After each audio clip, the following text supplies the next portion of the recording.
Ku wa 25 Mata 2025 u Rwanda na RDC basize umukono ku masezerano y'amahoro n'iterambere ry'ubukungu i Washington. Ibi ngo akaba ari umuhango wayobowe n'umunyamabanga wa Leta Zunze Ubumwe za Amerika Marco Rubio. Aya akaba ari amasezerano yemerera impande zombi gukorana mu guhashya imitwe yitwaje intwaro ndetse no gushyiraho uburyo bwo guhuza ibikorwa by'umutekano mu karere. Intego no kugabanya urugomo no guteza imbere ishoramari cyane cyane mu bucukuzi bw'amabuye y'agaciro nka cobalt, korota ndetse na lithium. Mu yindi ntambwe y'ingenzi, guverinoma ya RDC n'umutwe wa M23 ushinjwa gushyigikirwa na leta y'u Rwanda bemeye guhagarika imirwano no gutangira ibiganiro bigamije amahoro. Iyi ngiyi akaba ari imyanzuro yafatiwe i Qatar nyuma y'amezi y'intambara abantu baragiye bahunga. Ibi byatumye habaho icyizere gishya cyo kurangiza intambara imaze imyaka myinshi igaragara mu burasirazuba bwa Congo.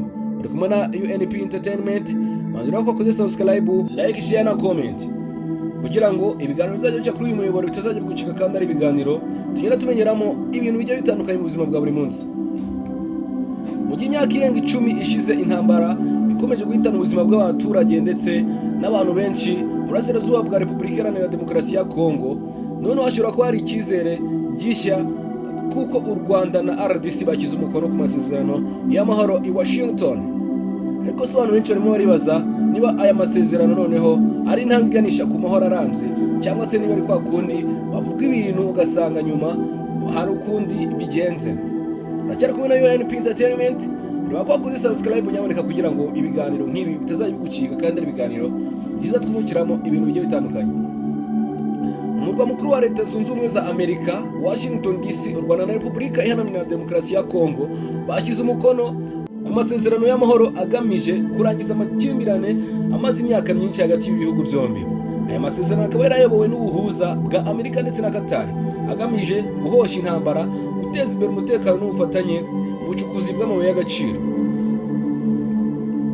U Rwanda na RDC bemeye gukorana mu kurwanya iyi mitwe yitwaje intwaro ikomeje guteza umutekano muke mu burasirazuba bwa Congo, harimo gushyirwaho uburyo bwo guhanahana amakuru y'iperereza no kwishyiriraho igisirikare cy'ubufatanye ku mipaka yombi.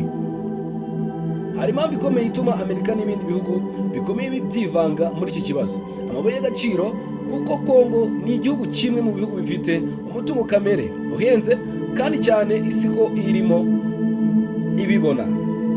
Nk'ubwo butunzi dushobora gusanga nk'ayo mabuye, urugero harimo korota, cobalt na lithium, byose biba bikenewe mu gukora telefone, imodoka z'amashanyarazi ndetse na za mudasobwa. Urumva rero Congo ifite ubutunzi bukomeye ndetse buhambaye ku buryo isi yose ibigomba kubureba byanze byakunda. Kandi mu gihe aya masezerano yashyirwagaho mu mukono, hari indi nkuru y'ingenzi yavuzwe. Umutwe wa 23 wemeye guhagarika imirwano. Iyi ngiyi akaba ari inkuru yakiranye urugwiro n'abaturage bo mu ntara ya Kivu y'Amajyaruguru. Bakaba babyishimiye cyane kubera ko bumvaga ko nta ntambara zizongera kurangwa muri utwo duce. Guverinoma ya RDC yemeye gutangira ibiganiro na M23 mu rwego rwo gushaka ibisubizo birambye. Ndetse hari n'icyizere ko intambara yarigeze hafi ya Goma izageraho igahagarara cyangwa se ikarangira burundu. Ariko bamwe baracyafite amakenga cyangwa se barimo baribaza, ese M23 izubahiriza ibyo yemeye cyangwa se amasezerano ntazaba nk'ayandi yabaye ariko agapfubira mu nzira.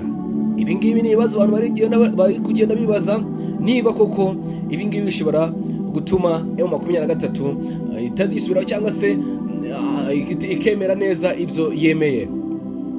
Amateka agaragaza ko amasezerano y'amahoro hagati ya Congo n'imitwe yitwaje intwaro akenshi atajya aramba, kubera ko hari impamvu nyinshi ziba zigaragara cyangwa se ziba zigaragazwa. Ugasanga hari ubusumbane mu mikoranire cyangwa se hari kutizerana ndetse n'ingaruka zica ry'abaturage mu bice bigiye bitandukanye. Imiryango iharanira uburenganzira bwa muntu igaragaza ko nubwo hari intambwe nziza ikomeye, uburyo bwo kugenzura cyangwa se gushyirwa mu bikorwa aya masezerano kugira ngo bitazaba ibikoresho cyangwa se bitazaba inyungu ya politike y'abanyabubasha cyangwa se y'abantu bo hejuru. Hari impungenge ku banyapolitiki mpuzamahanga zivuga ko u Rwanda na Congo bishobora gufatanya kubaka iterambere ryihuse niba koko bikiza imbere amahoro.